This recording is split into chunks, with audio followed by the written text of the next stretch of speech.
Happy Tuesday, everyone. Thank you guys so much for tuning in to the Jazz Report for this really special edition of Political Chit Chat. And so I really want to take an opportunity really to honor every single woman all over the world for really just this historical time that we are actually witnessing right before our eyes. There's so much we're going to be able to talk about, chit chat about tonight, chop it up.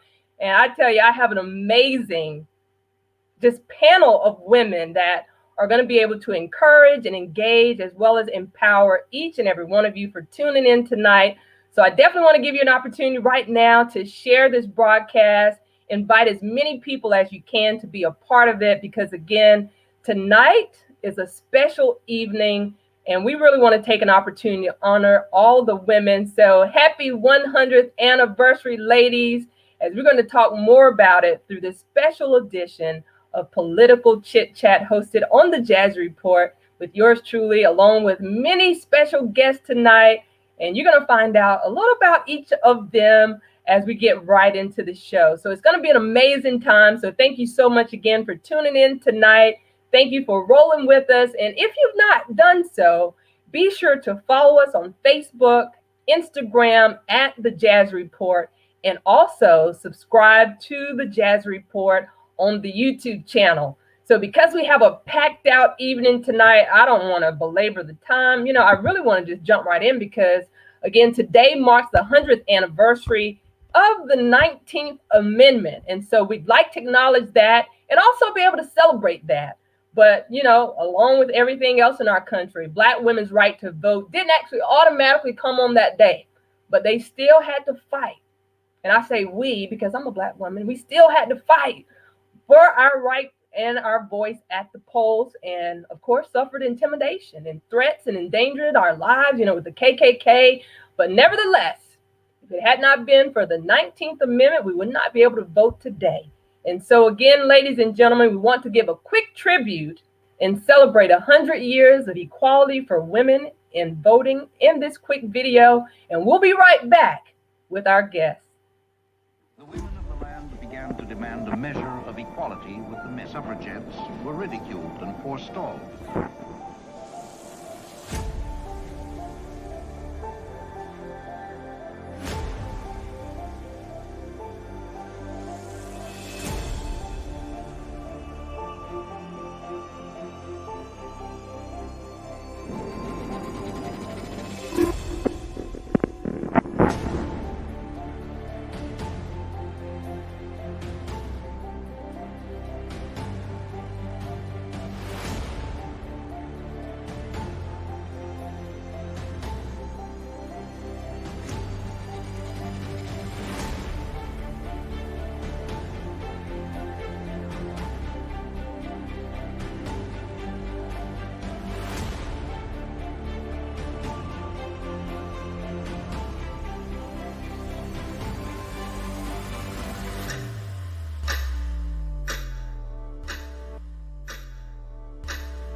Woohoo! Well, again, happy 100th anniversary, ladies. I tell you what, this is a very, very big day for us. And I pray that for those of us that will continue to exercise our right to vote, we'll see just the importance of doing so because of the history behind what women really went through for the opportunity for us to be able to vote. So we're going to take a moment at this time to introduce our special featured panelists of guests tonight. So ladies and gentlemen, help me welcome Ms. Lawson Wetley, who basically wants to connect voters to their civic power. She's the co-president of the League of Women Voters of Greenville County and the voter registration chair of the Greenville branch, NAACP. Welcome, Lawson. Thank you so much for having me. Yes, we have Ms. Dareth Mackey. She's a candidate for the U.S. House District 25. She loves God and strives to be the best Christian that she can be. She's also a wife, a mom, and a Grammy. Welcome, Ms. Dareth. Thank you. Hello. Thank you for having me. Absolutely. Then we have none other than Miss Onisha Edens, comedian, most known as the lovely Big O, radio personality of 107.3 Jams, and the host of the new show, Catch Flavor, Not Feelings. What's happening, Big O? Hey! glad to have you. Also, we have Ms. Cassandra Campbell, who is a woman of God Almighty. She's a mom, educator, community leader, and she's also Lawrence City Councilwoman, District 3. Welcome, Ms. Campbell. Thank you. So pleased to be here. Also, we have, and let me make sure I don't butcher your name, Joslyn Lika Davidson. She is a lover of God, wife, mom, connector, senior advocate, assisted living locator. Welcome, Ms. Davidson. Hello, everyone. I'm so glad and thankful to be on this panel. And then also Ms. Brandy Mitchell, CSRA Kids, is a community activist with Unity North Augusta. Hello, Welcome, everyone. Thank you for having me. I tell you, ladies, happy 100th anniversary. Woo-hoo! Yay!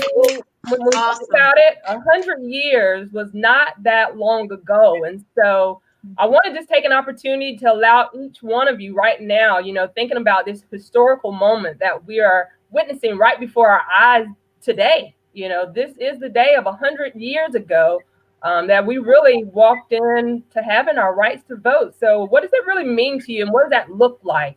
If we could all give a response there. Start with you, Ms. Lawson. Thank you. One thing I really liked about the video you showed is the way that it demonstrates that the path towards freedom of voting has been a journey and we haven't completed it yet, right? So 100 years ago, it's the 19th Amendment, but it was, at that point, a lot of Native American women still couldn't vote. A lot of Asian American women still couldn't vote. A lot of Black and brown women still couldn't vote, right? Until essentially 1965. So this has always been a work in progress, and it is still now. And all the rights that we have can be taken away. So, just thank you. I think it's time to be thankful for what we have and to push forward. Absolutely. Sarah? Yeah, absolutely. I think Lassie made a lot of, really great points. We have come a very long way, ladies, and we have a lot to be, to celebrate, but we still have a very long way to go. The women of our past that we stand on these shoulders of, when we take these challenges to become a political face and a figure, women face worse prosecution than any man ever will when they decide to make this commitment to walk into office. We face a lot of harder opposition, and there is strength in numbers, ladies. There's strength in numbers, and we need to continue to encourage each other, encourage our little girls that this is a path that they can take. A lot of our millennials do not vote. We have got to be a guiding force and a guiding hand there to let them know how important their voice is and that we need them to vote. Absolutely. Lovely Big O. Man, just look at what 100 years is doing with all the beautiful women on your show tonight, and that you are a host. You're hosting. You're celebrating just the fact that we're all able to walk in our own gift and our own calling as a beautiful woman of all races. And that's what I think is important, because, man, imagine 100 years ago, we couldn't even be here. We wouldn't even be live. We wouldn't even be able to come together as one to really make a difference. So I celebrate each and every one of the ladies that are on here tonight and everybody that's making a difference. Absolutely. All right, Ms. Cassandra Campbell, your response. Well, God has poured deep wisdom into women. Wouldn't you agree, ladies? Yes. Yeah. So imagine if our voices were still silenced. So I am just so grateful for all that our four mothers, sisters, daughters have done to get us to this point. And I agree, we have to definitely encourage our young girls to push it forward, because there's a slippery slope that is happening, and we've got to rescue our girls from that. But Absolutely. We definitely will celebrate today.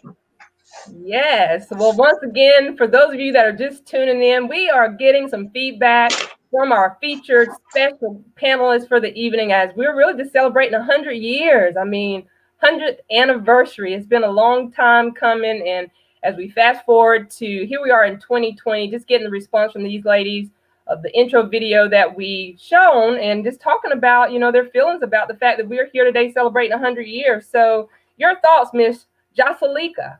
Yes, first let me just say thank you again. And then I'd like to echo what has been said earlier. First of all, there is so much power in the woman and being a woman and having a voice. And I'm just so grateful to even share this experience with other women and the plight and the journey that we've all taken and that we're still taking right now. I look back at 100 years and I think about all the things that we have accomplished and everything that we're working towards even today. We think about Kamala was just, I mean, she's the VP candidate right now for the Democratic Party. And not only is she a woman, but she's an African American woman. How significant is that? So every time I see us move forward in any direction, right? Whether we're on a board of some kind, whether or not we're a guest on a show like yours on this particular platform, if we're teaching, if we're a doctor, if we're a nurse, if we're an attorney, I think about those rights that were so long not even given to us because they didn't even deem us worthy of having those rights. And so I encourage every woman, every little girl to understand who she is, to celebrate who she is, and to not let her voice be muffled or turned off or muted, because there is power in your voice. There is power in going to the voting booths and initiating or going to the ballots, I'm sorry, getting tongue-tied here, and letting your voice be heard, even though if it's not a verbal voice, right? If you can't hear it audibly, but you're going and you are casting your vote. So knowing that that is something in and of itself, and that for 100 years, even though we didn't get it when men got it, and even though right now, today, we're still working hard for equal rights and equal pay, we still have a voice, and it's up to us to use it, and we come united tonight, showing the importance of our voices. That's good. Miss Brandy. Hello, everyone. I just wanted to say, you brought up the point that African American women didn't get their rights until 46 years later. And then in South Carolina, they didn't ratify the 19th Amendment until 1960, and so I think about the labor that African American women did alongside our other counterparts, but then how we continue to do the labor all the way up into the 1960s and even into the 1970s, because a lot of work still needed to be done ongoing. And so as a woman, I'm very proud of not only of all my sisters, but also of our African American women, how we labored alongside our sisters, and we were able to push and to, because as women, we naturally understand what it means to labor. We have children, we understand that what that means, and so as women, we were able to labor beside one another, despite our differences, and able to come to this great moment in time where 100 years later, we're able to express ourselves at the polls and make our voice known to let people know, hey, the sisters are voting. Yes. Well, again, ladies, for those of you that are streaming with us, watching us on the Jazz Report, this is Political Chit Chat, and we're going to just chop it up tonight as we're really just celebrating. I mean, if this was an opportunity where we could actually have an event, like I would be like, let's have a party, ladies, because again, it was on August 18th, 1920, that America ratified the 19th Amendment, giving women the right to vote. And I thought, how cool is it, the fact that even before just connecting those dots, realizing that it kind of fell in line with just talking about the historical moment of, as you mentioned, having a female to be selected as the VP pick for the Democratic Party. And so even with my daughter, explaining to her today, she's 15 years old, and just helping her to understand when she reached a voting age, because, Black women had to fight their way. Their fight to the polls took longer, as you mentioned, Brandy. Like the 19th Amendment did not eliminate, the state laws that operated to keep Black Americans from the polls via poll taxes and the literacy test. Nor did the 19th Amendment address violence or lynching. And so most Black women would wait, as you mentioned, nearly 5 decades more to actually exercise their right to vote. So fast forward to 2020. Today, President and First Lady participated in the signing of the proclamation of the 100th anniversary of the ratification of the 19th Amendment, women's right to vote. And that's why we're here tonight we are wanting basically to empower and to continue to encourage and engage all women, not just women though, but everybody, about the importance of voting. So let's chop it up a little bit and talk about the fact that we are officially in a political season. Like November 3rd is around the corner. And Lawson, I know with you being, the chair of for the voter registration of the NAACP, the importance of talking about, getting registered to vote. I know there's been a lot of talk in the media about what's going on with the voting rights. So let's talk about briefly about the importance that if someone is not registered to vote, talk about the deadline, the in-person, online. Are they going to be able to mail it in? Absolutely. And so one of the things, so typically these presidential election years are big years for voter registration, but also COVID has thrown everything off. So for example, people mostly register to vote at the DMV, but people, the DMV was closed for a while. Like, we have reason to be concerned that a lot of the typical pathways to voter registration this year just aren't working the way that they should, right? So by the way, one thing I think is we think that the best way to organize this year is relational organizing. So each and every person who is hearing this at any point, like, talk to everyone you know, because that is the best network we get. But a couple of just facts I want to throw out there. One is that in South Carolina, to vote in the November 3rd election, you have to register by early October. Like, the online voter registration date is October 4th. So from now, we have about 6 weeks, and it is tick-tock, right? So for everyone who is not registered to vote, I urge you can go online at scvotes.gov, and it takes 2 minutes. If you have a South Carolina driver's license, 2 minutes, you'll be registered to vote.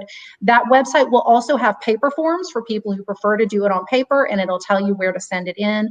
Also, I'm with the voter registration chair for the NAACP. I'm also with the League of Women Voters. Reach out to our organizations if you have any questions or any trouble doing it. We will be absolutely happy to help.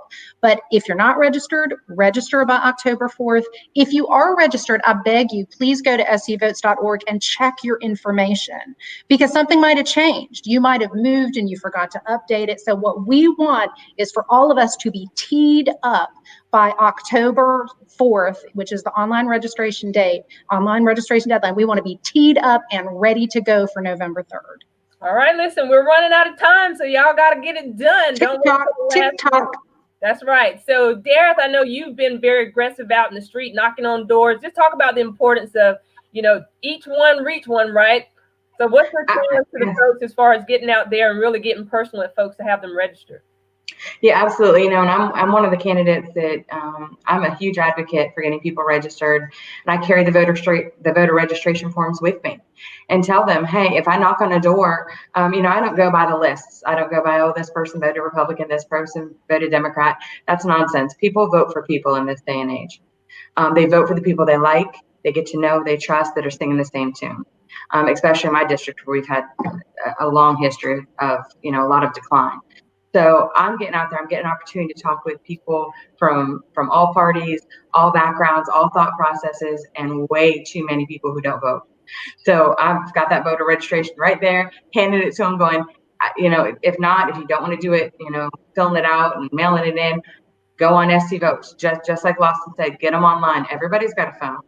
Everybody, we're on it all the time. They can get on it and they can get registered. And a lot of times it's just encouraging them and getting past the hurdles of why people don't want to vote. We have way too many people who say, oh, it doesn't matter what I think. You've got to let them know and really teach them why it's important. And I think actually, Ms. Campbell, your race was one that I reference a lot, and how important one vote can make. People have got to understand how important their voice is. And then I tell them, well, if you don't register to vote and you don't actually go vote, I don't want to hear you complaining. You want a voice, you want to use it. Absolutely. And so with Ms. Cassandra Campbell, you can definitely speak to that, because you are now the newly elected down in Lawrence, as a city councilwoman. You won by 3 votes. So when you really think about 3 votes is not that many, but it was really the power of the votes that did get counted that you were able to win. So really speak to the importance that, people really do need to vote. Absolutely. You said it best. Yeah. 3 votes. 3 votes. And we have to really encourage people to use whatever method they can, meaning absentee voting, meaning asking your neighbors, do you need a ride? Meaning saying to family members, hey, afterwards we can go to dinner or whatever, but just really encouraging people to take advantage of this opportunity, this privilege that we have to make things happen. Absolutely. And so with that being said, you mentioned absentee voting. We did have a question to come through. So Lawson, you've been my go-to person about absentee voting. So what is the actual deadline then now for absentee voting? Thanks. I'm so happy to answer that. So in South Carolina, there are 2 ways to vote absentee. One of them is to vote absentee in person, which happens the month before the election. So in-person absentee voting will be available in every county beginning October 5th and running through November 2nd. The other way to vote absentee is to do it by mail, which is a good way to do it, but we all know there are some problems with the post office right now. So I'm going to urge everyone, if you want to vote absentee by mail, feel free to do that, right? It's early times yet, but make your request now, send in the request as soon as you can, and that ballot must be received. And the ballots will be mailed out in early October, so you should get them then. But those ballots must be received by the election office by the November 3rd election date. So just time is of the essence if you're doing it by mail, but those are the relevant dates for that. Absolutely. Well, let's switch gears and let's really celebrate the moment that we all have heard about, and that's the fact that Kamala Harris was chosen to be presidential candidate, Joe Biden's pick for vice president. So, Onisha, I know that you've got a platform, and I know, look, we've heard the comments, we've heard the backlash. We don't know if they won't know if she's Black enough, but the fact that she's a female, she is an African-American woman. I mean, what's your thoughts behind the fact that really was a historical moment? Listen, when I found out she was the one, I don't know about nobody else, but I just jumped up and said, "Thank you, God." Yes, I was all excited. I was just like, "Hey, I don't care." And matter of fact, I was like, "We got Uncle Joe," and I started calling her Auntie K.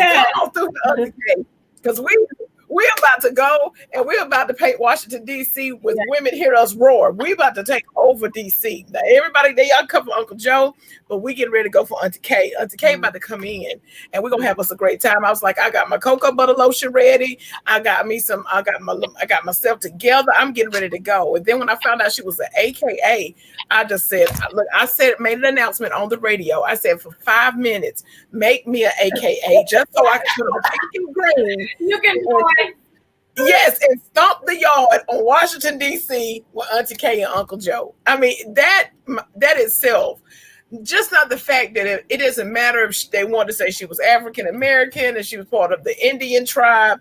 Baby, she is a woman. Hear us roar. That's what I was all excited about. Now, the African American and the fact she's part of the Indian tribe, honey, whatever Indian tribe, that's a bonus. But baby, you is us. You is us. You are a woman. I mean, it was just exciting. So I had to share it on Facebook. I had to share it on the radio. I have been talking about it nonstop. And I'm probably going to talk about it until November the 3rd when we win. I'm excited. Yeah. Well, and I think I see Joslyn. I know you're over there clapping up because she's your sister being an AKA. So, just talk about. Let me just tell you, she is a soror, and so I'm so excited about seeing a soror. I mean, of course, I'm happy that she's a woman. I'm happy that she's African American and Indian. I don't want to ignore one part because I think we have a tendency to just say she's this or she has to be more of this than that, right? And it really troubles me. Let me just be very clear. As women and as Black people, and even as white people, all people are talking about her race. What is the most important thing? Is it her race or the fact that she can get her job done? Now, the most important thing to me is that she is qualified and she happens to be a Black woman or a person of color who also is Indian. You know what I mean? So while I love the fact that we are celebrating, and this is a time to celebrate, sisters. Let me just be very clear in saying that this is definitely a time to celebrate, but I also want people to know that she's capable, she's qualified, she's educated. Listen, she's been doing the job and doing it well, right? And then we talk about her record because everyone's talking about her record too. So when we have jobs and our employer gives us an or tells us that this is what we have to do we not do our job? Right. So we have to think about this as a whole, and we do have to celebrate those moments. Big O, I agree with you 100%. And you can be an AKA anytime, sister. Come on, put on your spray. We can see you on the lawn of the White House. Listen. Thank you, friend. They are Matter Plaza. Look. So with that being said, I'm just really excited about that. I'm excited because, you know, when Barack was nominated and he became president, that was something for our little boys to see, right? And we celebrated that. And we were like, and our ancestors, I'm sure, they were like shouting up in heaven and they were doing their thing. And it was something that they could not even conceive. They didn't even know that was even an option for it to happen. And now to see a woman of color, first, you know, I think about Hillary, and I think that Hillary, while people may have had their doubts or she had shortcomings or whatever it is, we're all human, we all make mistakes, right?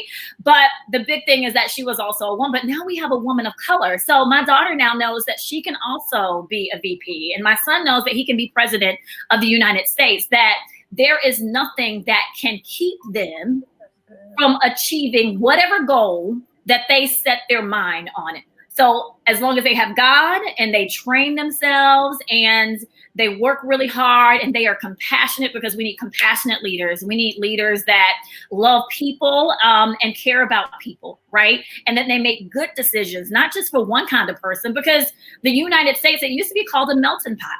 And right now we no longer refer to it as a melting pot, but think about all the beautiful people we have and all the different skin tones and all the different voices and all the different religions and all the different whatever, because this is what freedom looks like. And so I celebrate my soror, and I would be, but they asked me not to. Listen, y'all stick together. That's one thing for sure, honey. I shared a video this week about the AKA stepping to the polls, honey.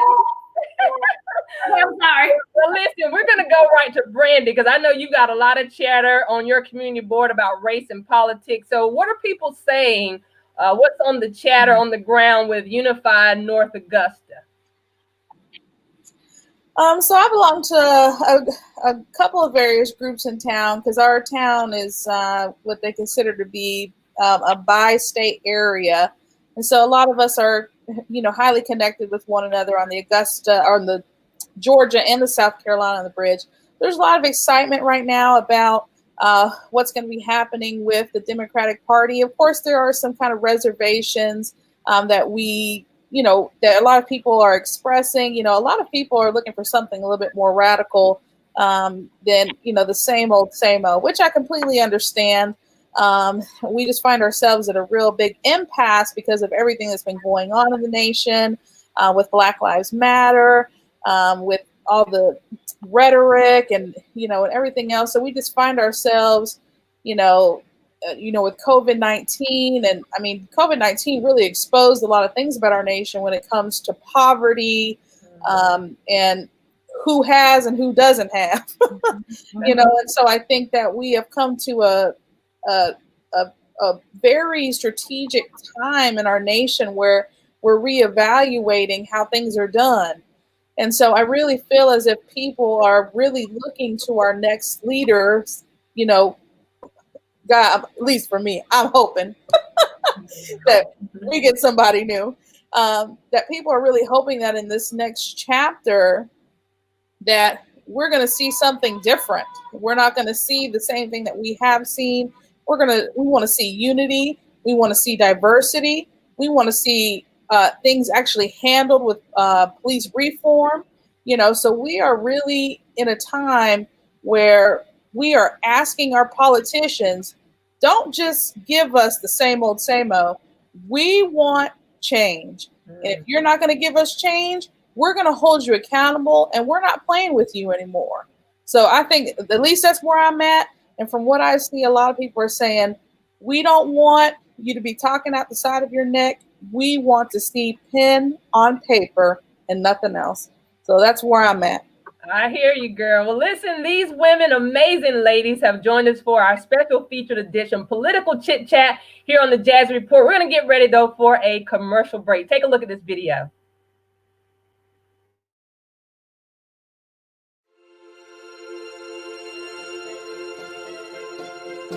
Calling all registered voters. Calling all registered voters. Calling all registered voters. My generation needs you. We would love for our voices to be heard through you. It's been on there on your phone. Just go on there and vote. And just know that when you cast your vote, you're not only thinking of yourself, but my generation as well. You have the power to help us grow up in a better world. Remember that it is your vote that holds the power for your generation and mine to live in a world where the American dream is not just a dream, but a reality for all. To get the election information you need, go to vote411.org. Please, please, please, so please go out and vote.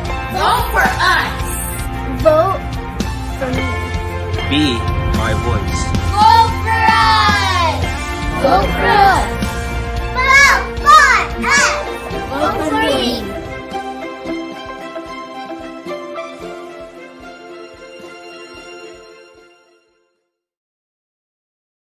Listen, what an amazing video that was when the children at the end said, vote for me. And I believe all of us, as we're all nodding, because if we don't have children of our own, we've got nieces, nephews, we've got cousins, friends. Listen, I want to take an opportunity. I just want to throw the question out there for our panel of guests as to, because we are really voting for our future. Like, what do we want politicians to do for our children? So let me just toss that question out there and let's toss it around and let's get a 1-minute response from each of you. When you think about the children, you think about the state of, what our country looks like as it is now. What is our ask of our politicians for our children? I guess we'll start with you, Lawson. Okay. Well, one thing that I want to pitch for a minute is I think a lot of the heat and the light about elections happens around the presidency. And I want to take a moment to talk about the down ballot races, because a lot of the stuff that's going to affect our children is the stuff that is happening. I mean, the presidency matters, don't get me wrong, but on all of our ballots this upcoming November, there's going to be in South Carolina a U.S. Senate seat. There's going to be all of our state legislators who make decisions about public education and all kinds of stuff, taxation. There's going to be, I have a county council seat coming up.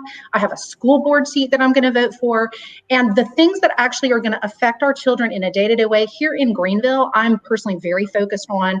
We don't have a sufficient affordable housing. Well, the people who make those decisions are on county council. We have a sheriff's race, right? We're talking about police stuff. We have a sheriff's race coming up. So to me, the thing that I would encourage, and that video, by the way, was financed by a League of Women Voters Project, Vote 411, where it's an online voter guide. And I would encourage everyone, look at all the races that you're voting in this November, because what affects your children a lot of times is going to be all down the ballot. Yeah, that's good. Miss Mackey? Absolutely. So as some of you watching now, one of the biggest struggles in my district is that I have one of the highest crime rates in the state of South Carolina, highest gang activity.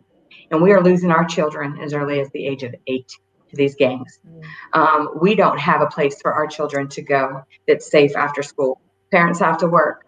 Sometimes a lot of the families in my district, these children are being raised by grandparents that still have to work to support them, or aunts or uncles, family friends. And it is not okay with me that there is no place safe for these children to go. We need to lead by example. These children need to see somebody who cares about their day-to-day and who is actually in there making changes for them.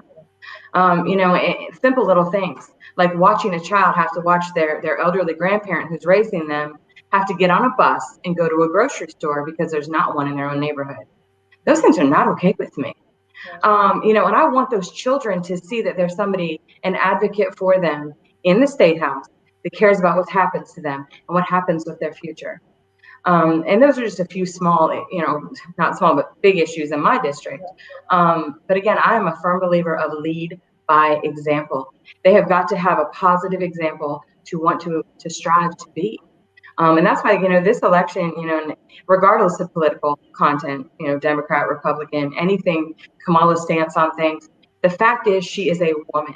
And she is, for the first time, showing little girls of color that they have options when they grow up. They are not limited. And all women who go into a political arena get attacked. That is not an example I want children to see. That's not okay. I'm going to use Nikki Haley as an example.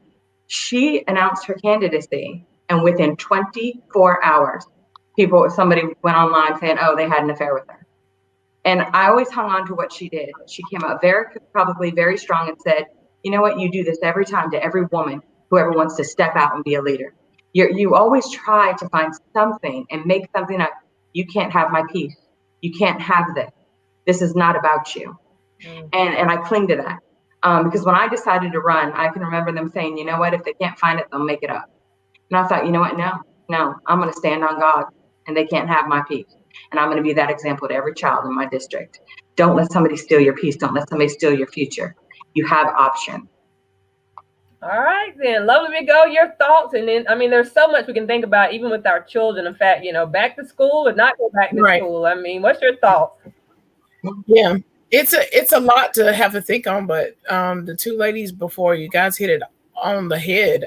But the community is just not a community like it used to be. And that's one thing I would like to see change here locally. I grew up in West Greenville and Green Line. And it was a community center where you had the super summer programs where you were able to get off the bus and go to the community centers, and you were able to get tutored. You had Furman to come in. You had Clemson students that were able to come in, that they tutored us, that it was different activities that we were able to do, and it's not there anymore. So that's the part that I miss.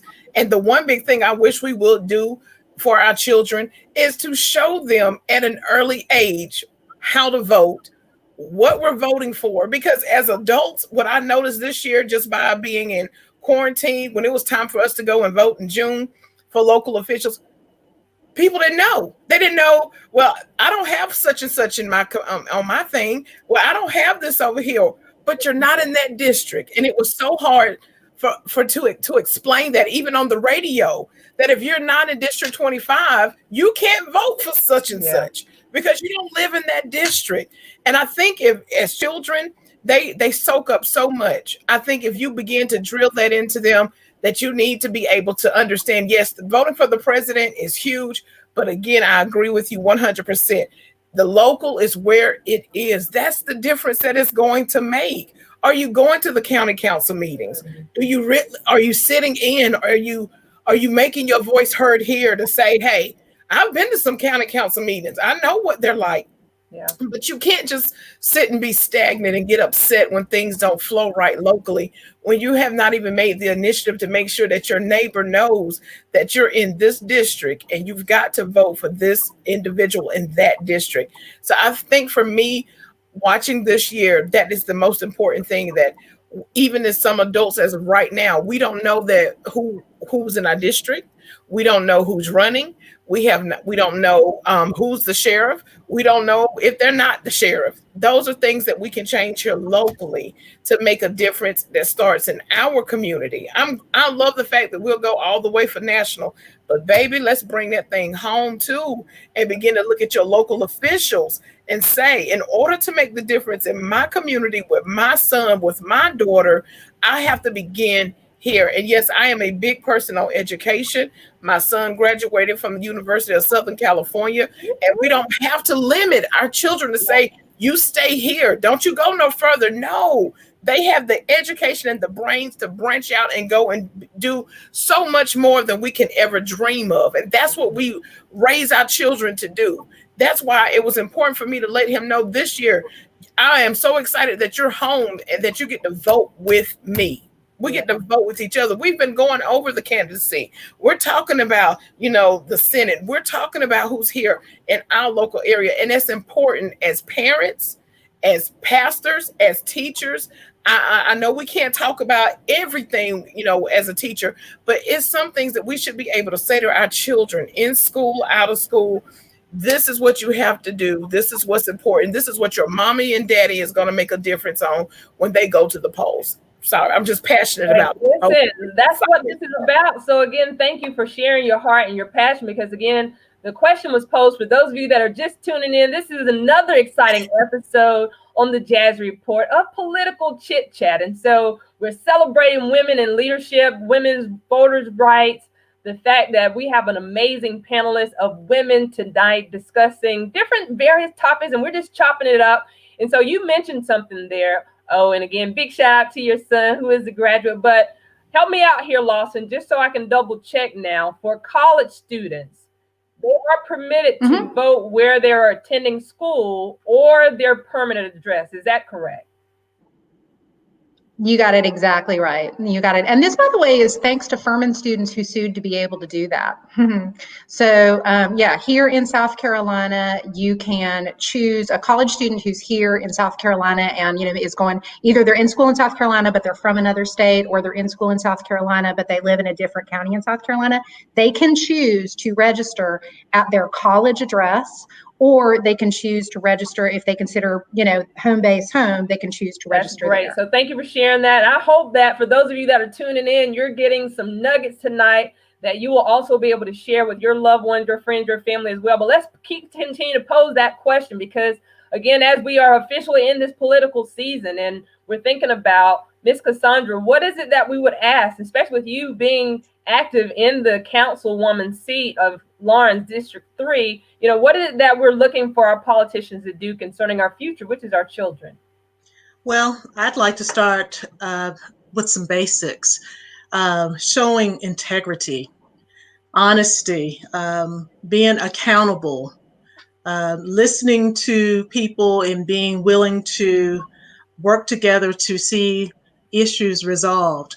And some of the issues, especially locally, making sure that we have housing, but not just housing, but housing that's comfortable, housing that is efficient, having grocery stores with decent food to purchase, and on and on and on. We need politicians who are going to appreciate the fact that in order to really learn, you have to have space in a classroom. You need modern technology. So we need to really drive at the fact that integrity is needed, professionalism, and a spirit of let's pull each other up so that there's an equal ground to stem off from. Absolutely. And we'll come back to you because I know you speak from passion behind that because you are a teacher. And so we'll get back to that. But let's go to you next, Joslyn Lika, and talk about what is our ask for our politicians regarding our children? You know, I have to say that I agree with everyone so far in saying that it's important to have housing, affordable housing, housing that is livable, right? I think a livable wage is also something that we need to demand with our politicians, because minimum wage, I mean, I know it varies sometimes from state to state, but can people live on that? What does that look like? I know my mom was a single mom for the majority of my life. We had food stamps, and she was an assistant at a school in the school district, and she had to drive a bus. And there are times when money was out. We didn't have the money, and thankfully we had a village. But what about those children who do not have a village to help? And so that's why I find value. I was an elementary school teacher as well, and I find value. I've actually worked in a district where it's predominantly Hispanic and also African American, but I've worked in a district where it's predominantly white, and also a private school that they pay $25,000 a year for tuition. So I've seen the differences, right, in education and then equal education, because it's really not equal. We say we want our children to have the best, and we want them to have teachers that are supportive and that put education first and understand each child, because what I've learned is that each child has a story, and it's up to us to kind of get to know that. One parent I remember had custody of 3 of his children, and during a parent-teacher conference, he said to me, "I don't know how to be a dad. I never had a dad." So understanding that you have to get to know those parents and meet them where they are. And sometimes as a teacher, we have to educate them. So what that means to us in society, and all of these politicians as well, is they need to think about this as if it was their own son, their own daughter, what would you want your child to have? I know that every parent, we work really hard, and I shouldn't say every parent, but really good parents, they work really hard to give their children the best, whatever the best is, and success and the best is defined in different ways. So really understanding what value it is in having a good education, because it changes the trajectory of your life with a solid education. Now, is everyone college bound? No, but we all have options. You can be an entrepreneur, you can go to a technical school, you can learn a trade. It's a lot of different options that are available, but it starts at when they're little, right? And that people are speaking life into them instead of saying that they weren't capable. I remember my aunt was, and God rest her soul, was a teacher in a school, and no one knew she was my aunt. And she went to, another teacher went to her and said something about me being bad, and she had to correct them. Because what if other teachers think that about other students, that they're not capable, that they're not smart, and that their circumstances define them, when it doesn't? And oftentimes they have nothing to do with it, but yet and still we're speaking all of these negative things to these children, and then they start to believe them, right? And so we have to change that. So I'm very passionate about that, but also passionate about our people of color, our children of color being seen. My son was labeled very early off, kind of like what I was labeled, right? He has ADHD. I know Brandy can relate to that. And they didn't see him, right? And they still sometimes don't see him. I think that right now he has a really good advocate at the school, but I think that those are things that we have to consider. And then parents have to be active as well. Thankfully, lovely Big O was there with her son and celebrating him. I've seen all those pictures and all the great words that she said to him as well. And all of that is valuable. So I know I'm on a tangent, but that's what I'm passionate about. I hear you. Well, on to you then, Miss Mitchell, as you're talking about, as we're thinking about, from our local level, state level, but the fact that we're really voting for our future, and that concerns our children. What's our ask for our politicians concerning the children? So for me, it's a little bit of local, and it's also a little bit on a federal level as well. For us locally, one of the top things that I'm working on, I'm pulling together our community leaders to see how we can tackle this, is that in North Augusta, South Carolina, African Americans make up 17% of our population, but we make up 40% of its poverty. Wow. That's absolutely ridiculous. And when you think about poverty, you think about people's barriers. What is keeping them from moving to that next step, to the next step, to the next step? So part of that, comes down to transportation. We have a transportation system, but where are the signs? How can we see how to get on a bus? Where do we know that this bus goes? How, do these places stop at places that provide us an opportunity to make more money? Then too, we talk about, our living situation. You talk about, our HUD housing. We recently had a situation where there's a man that goes around town and he reports people for their yards and things like that. And he recently wrote a letter to our HUD housing and, got people evicted, for, I don't even know what it was for, but it's that type of situation where people look down on people in poverty. Poverty is not a character issue. It's a cash issue. And the thing about it is that we always talk about people in poverty as if they are the bottom of the barrel, that they're the bottom of the shoe. But is it that they have opportunity to advance? And we need to be providing those people those opportunities. Our current minimum wage situation is ridiculous. No one can live off of $7, $8 an hour. That's impossible. There was a report that came out in Greenville, South Carolina. It said that you would have to work double, meaning that you would have to work almost 80 hours a week in order just to pay your rent. That is absolutely ridiculous. Minimum wage was designed to make sure that there was a place where people can actually make a living. This wasn't designed for teenagers. This wasn't designed for, minimum wage was created so that people could live according to FDR. So what we're doing is that we're robbing people. We talk about people that don't make minimum wage, but they make a little bit more. So take a police officer, for example. Somebody will say, well, if you raise their money, you got to raise my money too. And then what does that do for the employer? Well, why wouldn't you want to make more money? You carry a gun on your hip, Why wouldn't you want to make more money? Or you look at someone that works at McDonald's, versus someone that, works as an EMT. Well, you are actually saving people's lives. Why wouldn't you want to make more money?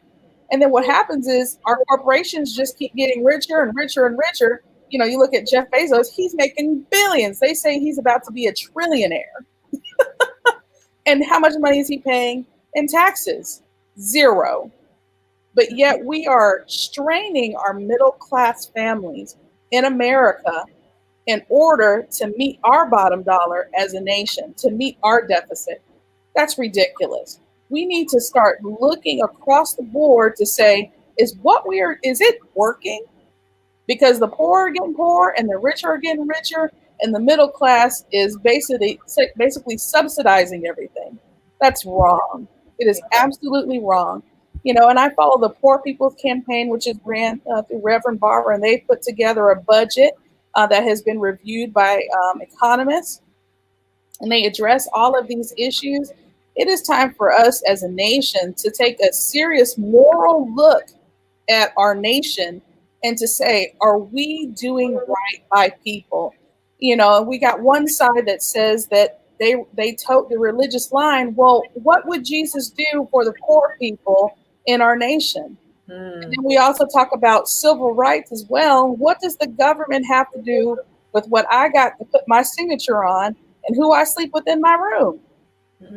We got to start having those conversations to say everyone deserves equal access, not just, let's just raise them up a little bit. No, do we have access to the same things? Do our children have access to the same education as the people who live on the other side of the tracks?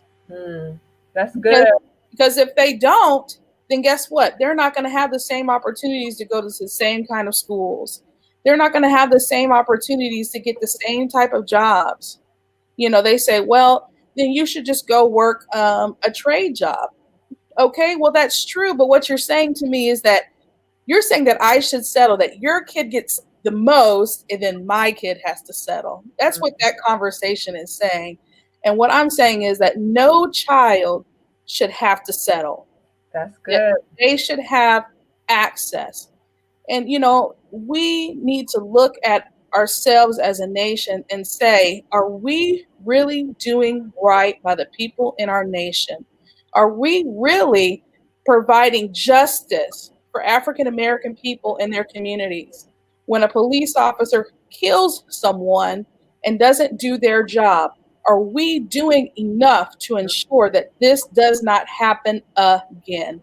But as you can see, we can see it over and over and over again.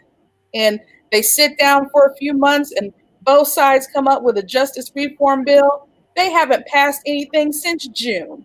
And then we talk about the pandemic.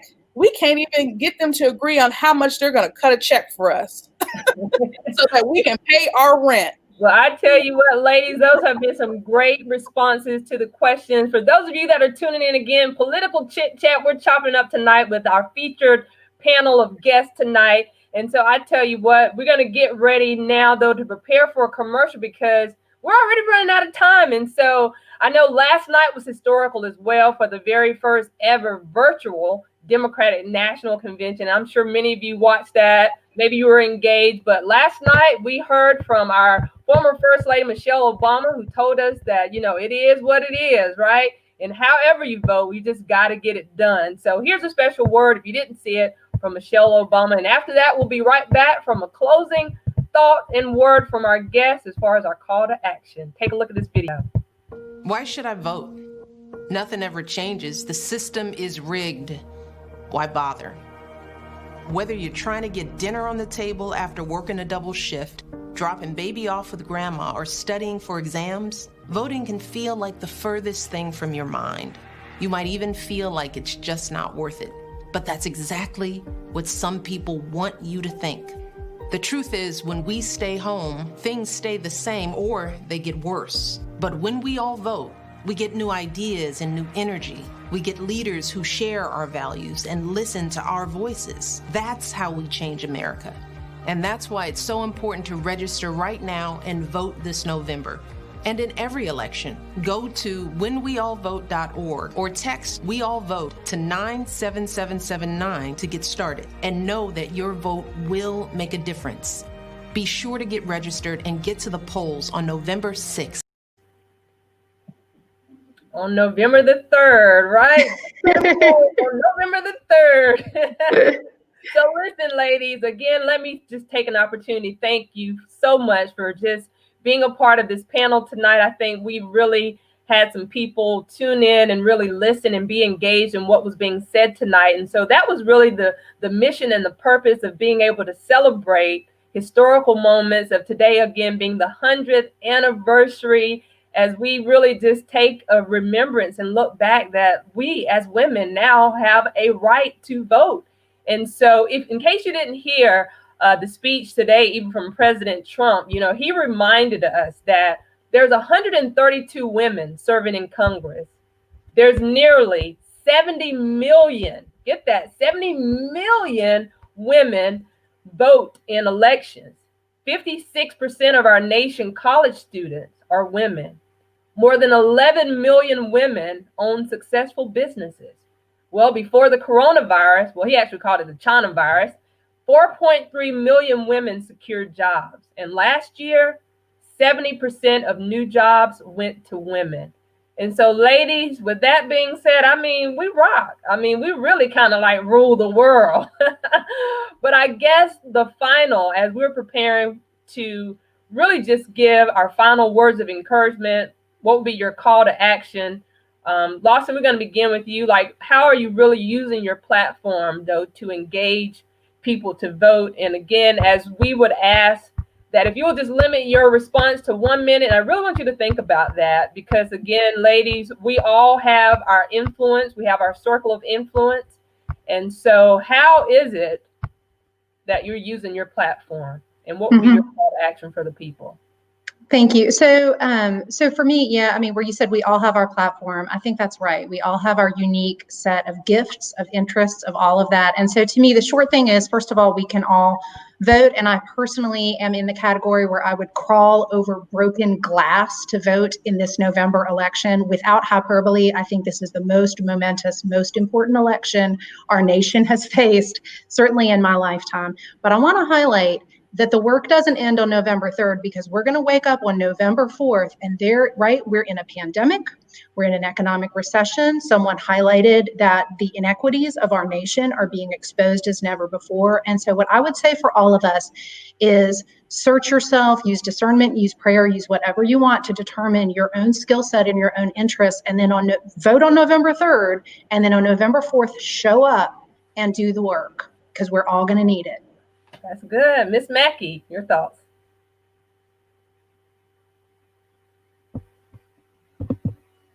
Are you on mute, Dara? I'm just talking myself all over the place, y'all. I'm waiting. I'm like, why is nobody nodding? Where y'all at? No. That call to action is simple. It's go vote. Use your voice. It is the most important thing that we have. And I want to say this, Lawson brought something up. November 4th, I want you to think about that for just a second. Regardless of the outcome of this election, we have a job to do on November 4th. This world doesn't stop. The problems don't stop no matter who's in that presidential seat. Like you said, we're going to be sitting in a pandemic. We're facing some economic hardships right now. We're just starting to rebound. Praise God, we are blessed within the state of South Carolina.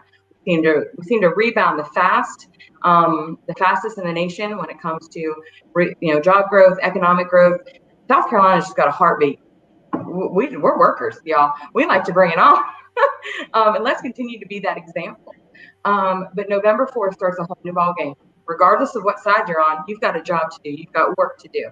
And you've got a job to do for the people in your communities. Ladies, we're all leaders here. And we've all got a job to go out there and continue to lead, continue to be a voice, continue to grow that next generation, continue to encourage them to become us someday. And let's lead by example. All right, Onisha, your thoughts, your call to action for the people. Hey, listen, I think the two ladies done said it. We can have the benediction and keep this thing moving, but hey, I'm with it. Now, listen, everyone knows my gift is laughter, but I'm telling you what, when it is time to get out here and vote, I am one of the biggest advocates for you, honey. I am ready to rock and roll and vote.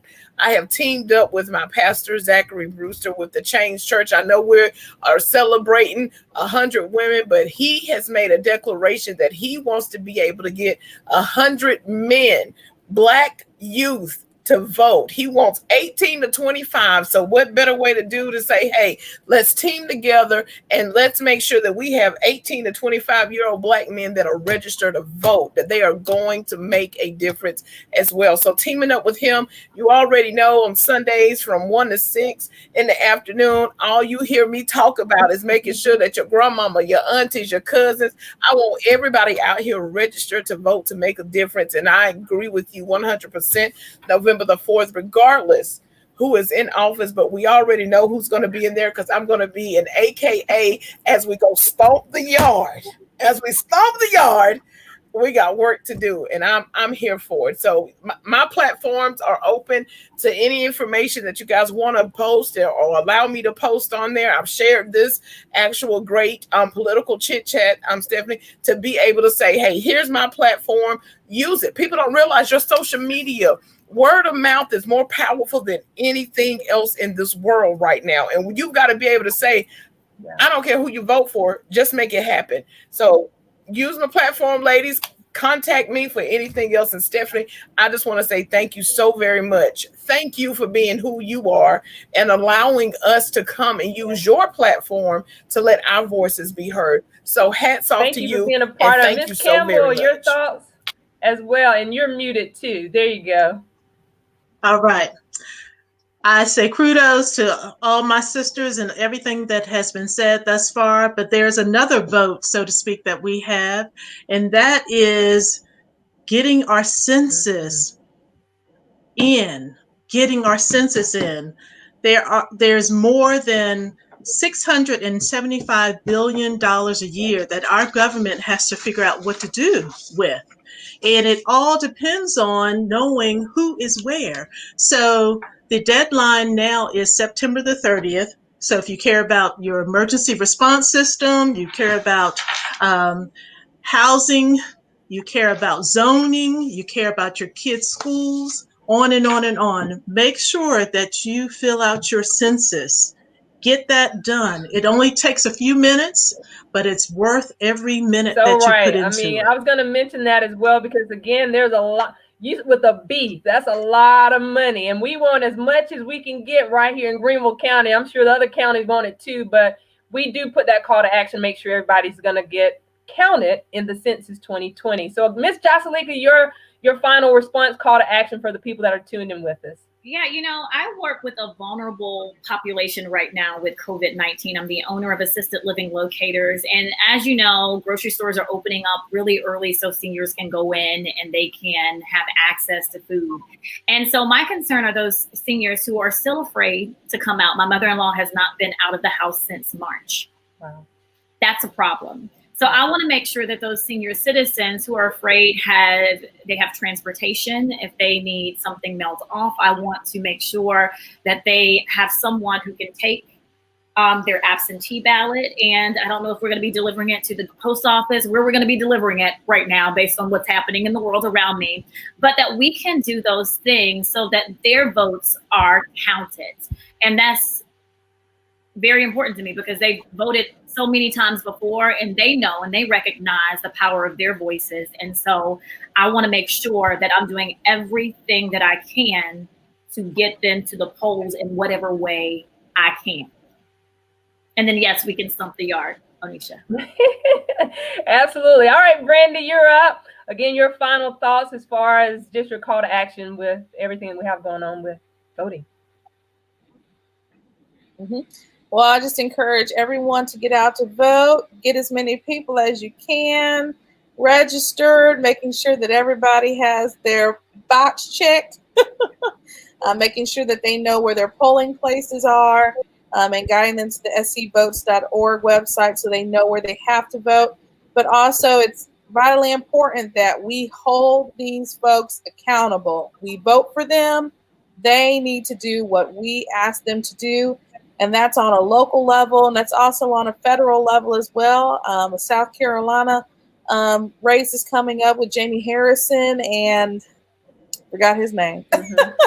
Just like that, Lindsey Graham. And so we need to be focusing on who are we voting for and making sure that we're educating ourselves so that we can make the best decision possible. But making sure that we are getting everyone involved in the process, and let's hold these folks accountable. We Absolutely. vote. Well, You listen, work, ladies, period. it's been an amazing evening tonight. Political Chit Chat, the official launch of Talking It Up, Chatting It Up, because again, this is going to be a political season like none other. And I'm looking to host and interview as many political candidates, maybe even the presidential candidates. You never know. But again, the importance of making sure that your voice, your vote 2020 is heard. Listen, my prayer would always be that we not be divided by party, that we could all come to the table, similar but different but similar as all of our testimonies. But if we could all come onto one common ground, and that would be to unite our country, the fact that we all have a heart, we all have blood running through our veins. And so, ladies, not depending on what political party you may vote for, but the idea is to vote your values. That's our call to action. Be sure to vote. Be sure you're registered to vote. Tell a friend to invite a friend, get some friends, make sure they're registered to vote. Until next time, thank you again for our amazing panelists. Panelists, be sure to drop your information in the comments. So if someone wanted to reach out to you directly, they could connect with you. But again, it's been an amazing night. Until next time, yours truly, Miss Jazzy. We're getting out of here. It's been a great time on Political Chit Chat.